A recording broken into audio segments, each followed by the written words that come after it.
আমি সবাইকে আহ্বান জানাচ্ছি অত্যন্ত সুন্দর এবং উৎসবমুখর আমেজে এই দুর্গাপূজা সম্পন্ন করার জন্য।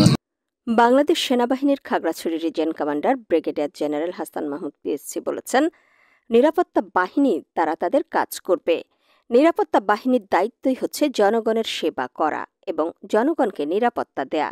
সেই কাজটি নিরাপত্তা বাহিনী করছে। খাগড়াছড়িতে নিরাপত্তা ও আইন শৃঙ্খলা ব্যবস্থা এখন সম্পূর্ণ স্বাভাবিক।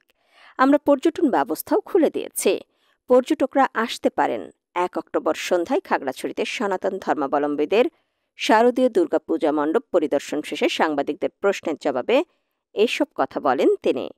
Region commander brigadier general Hasan Mahmud এ সময় আরও বলেন, এবং দুর্গাপূজার পরেও যাতে যে কয়েকদিন ছুটি আছে তারা তাদের পরিবারের সাথে সময় কাটিয়ে তাদের নিজ নিজ কর্মস্থল বা শিক্ষা প্রতিষ্ঠানে ব্যাক করতে পারে সেই আশা করছি।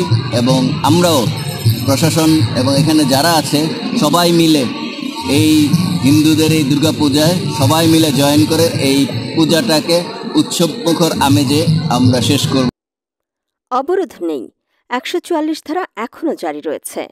তবে জনসাধারণ সবকিছু স্বাভাবিকভাবে করতে পারেন, যেমন তাদের ব্যবসা বাণিজ্য, দোকানপাট। তাছাড়া এখানে যারা স্থানীয় জনসাধারণ আছেন তারা স্বাভাবিকভাবে তাদের সকল কার্যক্রম সম্পন্ন করতে পারেন।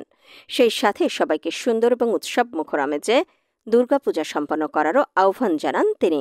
এই দুর্গাপূজার পরেও কয়েকদিন ছুটি রয়েছে। পরিবারের সাথে সময় কাটিয়ে সবাই নিরাপদে নিজ নিজ কর্মস্থল বা শিক্ষা প্রতিষ্ঠানে যাতে ফিরে যেতে পারেন সেই আশাও ব্যক্ত করেন তিনি। এর আগে তিনি খাগড়াছড়ি শহরের নারায়ণ মন্দির পূজা মণ্ডপ ঘুরে দেখেন এবং নেতৃবৃন্দের সাথে মত বিনিময় করেন। পরে তিনি জেলা সদরের খাগড়াপুর পূজা মণ্ডপ পরিদর্শন করেন বলেও জানা গেছে।